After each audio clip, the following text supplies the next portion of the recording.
ప్రేక్షకులందరికీ కూడా మకర సంక్రాంతి శుభాకాంక్షలు తెలియజేస్తూ, సంక్రాంతి మంచి విశేషమైనటువంటి లాభప్రదాన్ని కలిగించగలిగింది కాబట్టి దాని పేరు సంక్రాంతి అంది. సూర్యనారాయణమూర్తి మకరంలోకి ప్రవేశిస్తున్నాడు కాబట్టి మకర సంక్రాంతి అయింది.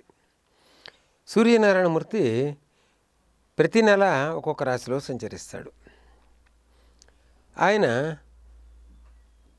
కర్కాటక రాశి నుంచి ధనురాశి దాకా సంచరించినటువంటి ఆ సమయాన్ని దక్షిణాయనం అంటాం. మకర రాశి నుంచి మిథున రాశి దాకా సంచరించినటువంటి సమయాన్ని ఉత్తరాయణం అంటాం. ఈ ఉత్తరాయణ పుణ్యకాలంలో సూర్యుని యొక్క కాంతితో పగలు నిడివి పెరిగిపోతుంది. దక్షిణాయనంలో పగలు నిడివి తగ్గి రాత్రి నిడివి పెరుగుతుంది. ఆ కారణం చేత తొందరగా చీకటి పడిపోతుంది. ఇక్కడి నుంచి తేజస్సుకి సంబంధించినటువంటి ఒక విశేషమైనటువంటి రోజులు మొదలవుతాయి. సూర్యనారాయణమూర్తి యొక్క తేజస్సుని మనం అనుభవించగలిగే పరిస్థితి వస్తుంది. మేషంలో ఆయన ఉచ్చ పొందుతాడు, అంటే తీవ్రమైనటువంటి ఎండ ప్రభావం అన్నమాట. ఇటువంటి కాల గమనాన్ని కేవలం హిందూ దేశంలో ఉత్తరాయణ పుణ్యకాలం, దక్షిణాయన పుణ్యకాలం అని చెప్పి కాలంగా విభజించారు, అయినం కింద విభజించారు. ఈ అయినం కింద విభజించిన దాంట్లో మకర సంక్రాంతి అనేది మకర సంక్రమణానికి సంబంధించినటువంటి ఉత్తరాయణానికి సంబంధించినటువంటి మహాపుణ్యకాలం. ఈ ఉత్తరాయణ పుణ్యకాలంలో చేసేటటువంటి దానాలన్నీ కూడా విశేషంగా లాభిస్తాయి. ఎవరికి లాభిస్తాయి? మన పితృదేవతలందరూ కూడా గతించినటువంటి వారందరికీ కూడా ముక్తిని కలగజేసేటటువంటి పరిస్థితి ఇస్తుంది. అదొకటే కాకుండా పితృదేవతలకి ముక్తి కలిగించినట్టయితే అది మనకి దృగ్గోచరం అవుతుందా, మనకు కనబడుతుందా అంటే మనకి ఏ రకంగా కనబడుతుందంటే మన సంతానానికి సంబంధించినటువంటి వారంతా కూడా వృద్ధిలోకి రావటమే పితృదేవతల యొక్క వాళ్ళ సంతుష్టికి ప్రతిబింబం అవుతుంది ఇది. ఆ కారణం చేత ఉత్తరాయణ పుణ్యకాలం రోజున దానాలు ఇవ్వటం అనేటటువంటి ఒక ప్రక్రియని మన శాస్త్ర సమ్మతమైనటువంటి ప్రక్రియ ఇది. మనం ఆచరిస్తున్నాం, అనాదిగా ఆచరిస్తున్నటువంటి ప్రక్రియ ఇది. ఈ కాలగమనాన్ని మన మహర్షులు ఏ రకంగా వాళ్ళు సంపాదించి వాళ్ళు శోధించి తయారు చేశారు. శోధించి తయారు చేసిన తర్వాత ఈ రకమైనటువంటి ఉత్తమ గతి పితృదేవతలకి కలగజేయాలి అని చెప్పనే ఉద్దేశంతో అనేక రకాలైనటువంటి ఉపాయాలన్నీ కూడా మనకు సూచించారు. ఈ ఉపాయాలు సూచించకపోతే మనకేమైనా నష్టమా అంటే ఈ రోజున వాస్తవ పరిస్థితిని కనుక గమనించి చూసినట్టయితే చాలామంది ఈ ఉత్తరాయణ పుణ్యకాల దానాలన్నీ కూడా మానేశారు. ఈ ఉత్తరాయణ పుణ్యకాల దానాలు మానేసిన తర్వాత మరి అది దానివల్ల ఉత్పన్నమైందా అంటే ఈ రకమైనటువంటి తర్క ప్రశ్నకి సమాధానం చెప్పడం కష్టం. కానీ వాస్తవానికి చూసినట్టయితే అనేక మంది పిల్లలకి అనేక రకాలైనటువంటి కొత్త కొత్త జబ్బులన్నీ రావటం మొదలెట్టాయి. చాలామందికి సంతానాలు లేమి, కలిగినటువంటి సంతానం సక్రమమైనటువంటి అంటే సద్బుద్ధితో సత్ప్రవర్తనతో ఉన్నత స్థితికి రాలేకపోవటం. ఇవన్నీ చూసినట్టయితే మకర సంక్రమణానికి సంబంధించినటువంటి కొన్ని ప్రక్రియలు విశేషంగా అనిపించినా కూడా మనకవి వాస్తవంగా కనుక పరిశీలించి చూసినట్టయితే మన సుఖజీవన విధానానికి దోహదపడతాయి. దీంట్లో ముఖ్యంగా ఏమంటే భోగి మంటలు. ఈ భోగి మంటల ద్వారా నరఘోష దృష్టి దోషాన్ని మనం దూరం చేసుకునే అవకాశం ఉంటుంది. పిల్లలకి భోగి పళ్ళు పోయటం, ఈ భోగి పళ్ళు పోయటం ద్వారా పిల్లలకి ఏ రకమైనటువంటి అసౌకర్యం ఏర్పడ్డా లేకపోతే దృష్టి దోషం ఉన్నా వాటి నుంచి మనం పిల్లల్ని సురక్షితమైనటువంటి పరిస్థితి ఏర్పాటు చేసే పరిస్థితి ఉంది. మకర సంక్రమణం రోజున దానాలు ఇవ్వటం అన్నమాట. అంటే ఉత్తరాయణ పుణ్యకాలం రోజున దానాలు ఇవ్వటం. కూష్మాండ దానం అని చాలా ముఖ్యమైనటువంటిది. అంటే గుమ్మడికాయ, తీపి గుమ్మడికాయ, బూడిద గుమ్మడికాయ దానం, స్వయంపాక దానం అనేటటువంటిది. ఈ దానాల్లో చంద్రగంట దానం అనేటువంటిది ఒక విశేషమైనటువంటిది. ప్రత్యేకించి ఈ సంవత్సరం దానం ఇవ్వాలి అని అనుకున్నటువంటి వాళ్ళు, ఉత్తరాయణ పుణ్యకాలంలో దానం చేద్దామని అనుకున్నటువంటి వాళ్ళు చంద్రగంట అంటే బాగా ఒక మట్టి కుండను సేకరించి చక్కగా రంగులు వేయించి ఆ రంగులు వేసినటువంటి ఆ మట్టి కుండలో నీరు నింపి ఆ నీటిలో పుష్పాలు వేసి కొంత ధనాన్ని అంటే కొన్ని కాయిన్స్ ఇప్పుడు మనకు అందుబాటులో ఉన్నాయి కాబట్టి నాణ్యాలు, ఆ నాణ్యాలని దాంట్లో వేయాలి. నీళ్ళల్లో వేసి ఆ కుంభాన్ని చంద్రగంట దానాన్ని మనం చేయించగలిగినట్టయితే తద్వారా ఏ రకమైనటువంటి గ్రహద సంబంధించినటువంటి దశ అంతర్దశలని సంబంధించి ఏ రకమైన దోషాలు ఉన్నా కూడా ఈ దోషాలకు ఒక విరుగుడు ప్రక్రియ కింద ఇది దోహదపడుతుంది.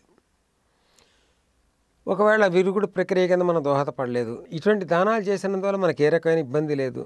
సంఘహితాన్ని కోరి చేసేటటువంటి దానాలే ఇవి. కాబట్టి సంఘహితాన్ని కోరి చేసే దానాలన్నీ కూడా శ్రేష్టమైనటువంటి దానాలే.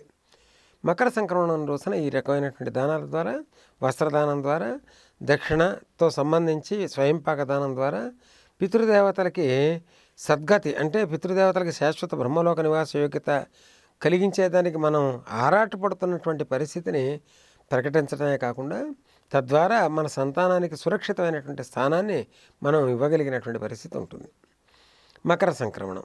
ఆ తర్వాత వచ్చేటటువంటిది కనుమ. చాలామందికి కనుమ అంటే సంక్రాంతి తర్వాత వచ్చే రోజే కనుమ అని అనిపిస్తూ ఉంటుంది.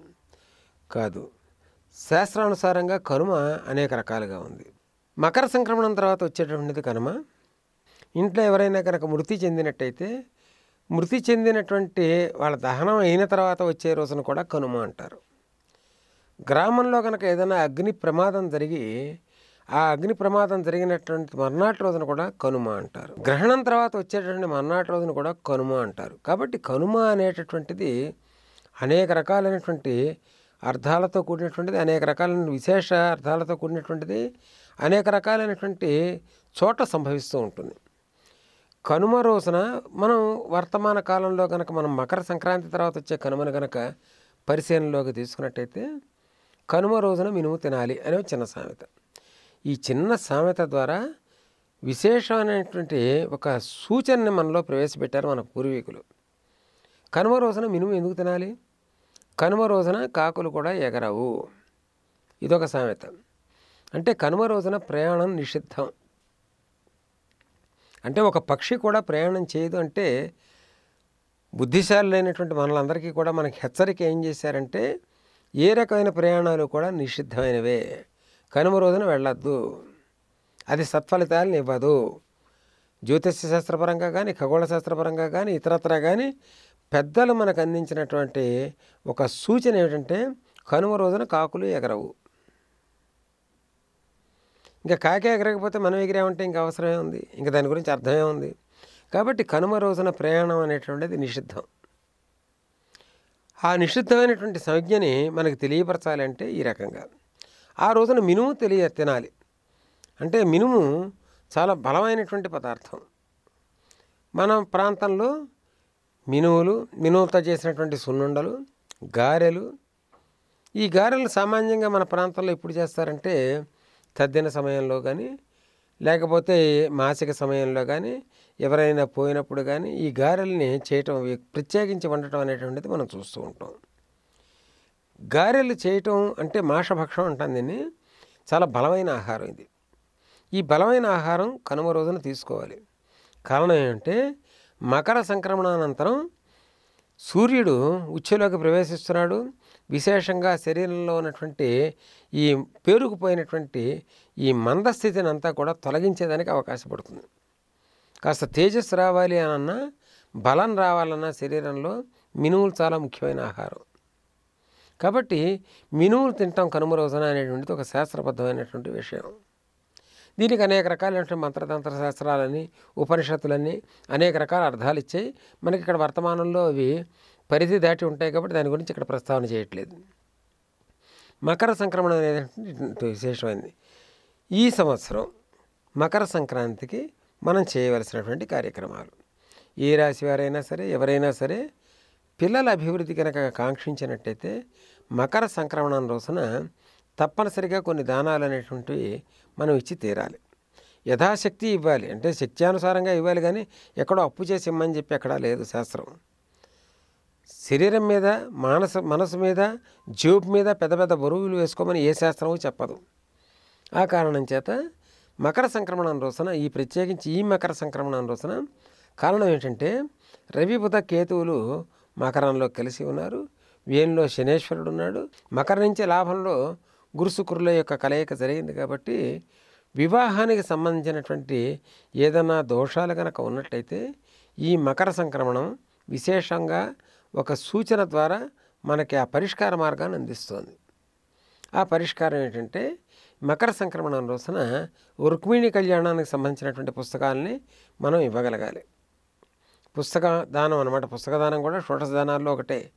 కాబట్టి రుక్మిణి కళ్యాణానికి సంబంధించినటువంటి పుస్తకాలు సేకరించి అవి దానం చేయాలి. దుర్గా సూక్త దానం అంటే దుర్గా సూక్తానికి సంబంధించినటువంటి పుస్తకాలు ఎక్కడైతే ప్రచురించబడ్డాయో అటువంటి పుస్తకాలను సేకరించి అవి కూడా దానం చేసేయాలి.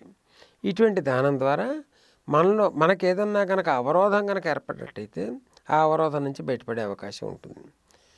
ఇంకా కాస్త శక్తివంతులైనటువంటి వాళ్ళు నవరత్న దానం, నవరత్నాన్ని దానం చేయాలి.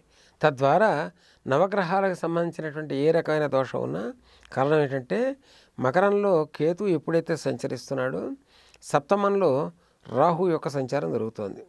అవకాశం ఉన్నటువంటి వాళ్ళు నాగాభరణంతో కూడినటువంటి నర్మదా బాణలింగం, ఈ నర్మదా బాణలింగ దానం ద్వారా, నాగాభరణంతో కూడినటువంటి నర్మదా బాణలింగం, ఈ దానం ద్వారా అనేక రకాలైనటువంటి దోషాల నుంచి విముక్తి చెందటమే కాకుండా సుఖకరమైనటువంటి జీవితానికి నాంది పలికిన వారు అవుతారు. కాబట్టి మకర సంక్రమణం అనేటువంటిది అంత తేలిగ్గా తీసుకోగలిగింది కాదు. అది చిన్న పండగ కింద మనం భావించి దాని తూష్ణీభావంతో చూడటానికి, లేకపోతే ఏదో పండగ వచ్చింది కాబట్టి బట్టలు కుట్టించుకోవటం, ఇవన్నీ వేరు. ఇంకా మరొక చిన్న సూచన ఏంటంటే లక్ష్మీప్రదమైనటువంటి మకర సంక్రాంతిని అనుభవించాలి అని అనుకున్న వాళ్ళు నువ్వుల నూనెతో తలంటించుకోవాలి. అభ్యంగన స్నానం అంటాం దాన్ని. ఒకప్పుడు చేసేవాళ్ళం, ఇప్పుడు అంతా కూడా ఈ షీకాయ అవన్నీ పోయి, కుంకుడికాయ రసం అవన్నీ పోయి ఇప్పుడు షాంపూలు వచ్చాయి. అత్యంత తేలిగ్గా సులభ సాధ్యంగా లోపలికి వెళ్ళటం, కాస్త రుద్దుకుని వచ్చేయటం, కష్టం లేనటువంటి ప్రక్రియలన్నీ ఇప్పుడు చేస్తున్నాం. ఈ ప్రక్రియల ద్వారా కోరి తెల్ల జుట్టుని అంటే తొందరగా పండిపోయేటువంటి వెంట్రుకలను తెచ్చుకుంటున్నాం. తెల్లబడిపోతున్నాయి, అకాలంలో తెల్లబడిపోతున్నాయి. చిన్నపిల్లలకి కూడా తొందరగా నెరుపు వచ్చేస్తుంది. ఈ నెరుపు రాకుండా ఉండాలంటే కుంకుడికాయలకు సంబంధించినటువంటిది బావంచాలు, కచ్చూరాలు, తొంగమస్తలు అనే ద్రవ్యాలను కుంకుడికాయలో కలిపి చూర్ణం చేయించి కాస్త సీకాయ కలిపి చక్కగా తలంటు నూనె బాగా దట్టించి అభ్యంగన స్నానం చేసినట్టయితే మెరుస్తూ ఉండటమే కాదు, అకాలంలో నెరుపు నుంచి బయటపడటమే కాకుండా శరీరం అంతా తేజస్తో కూడినటువంటిది అవుతుంది. తద్వారా చర్మం కూడా చక్కగా అందంగా ఉంటుంది, పొగుళ్ళు ఉండవు, ఏ రకమైనటువంటి చర్మ దోషాలు లేకుండా, చర్మ రోగాలు లేకుండా సుఖకరమైనటువంటి జీవితానికి మనం నాంది పలికే అవకాశం ఉంటుంది. ఇది అయిన తర్వాత ఎవరైతే విశేషమైనటువంటి ధన ప్రాప్తిని అభిలషిస్తున్నారో వాళ్ళకి సూచన ఏంటంటే ఇంట్లో సాంబ్రాణి పొగ.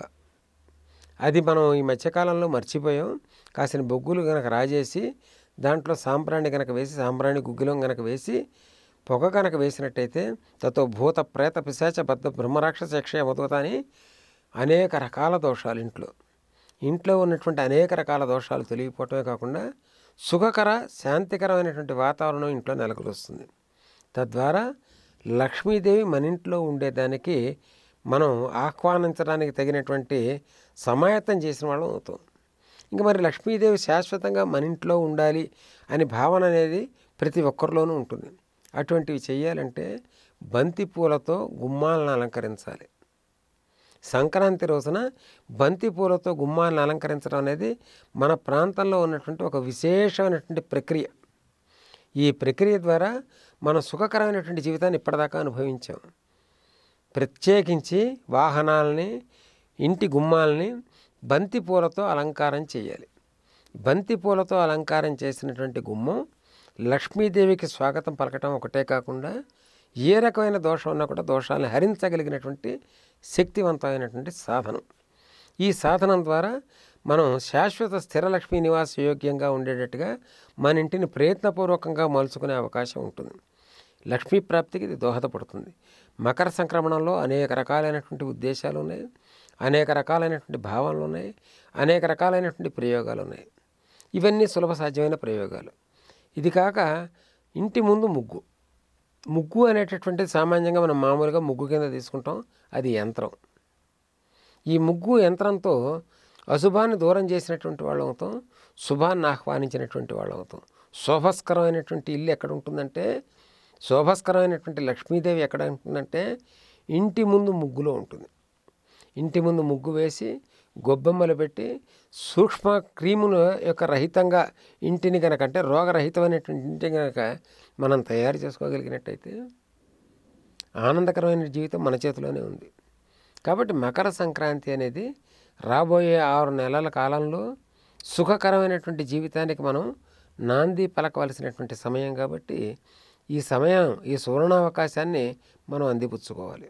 అది కేవలం మకర సంక్రమణ ప్రక్రియల ద్వారా మాత్రమే సుసాధ్యం. సర్వే జన సుఖినో భవంతు. ఈ వీడియో గనుక మీకు నచ్చినట్లయితే లైక్ చేయండి, షేర్ చేయండి. మరిన్ని వీడియోస్ కోసం మా ఛానల్ను సబ్స్క్రైబ్ చేయండి.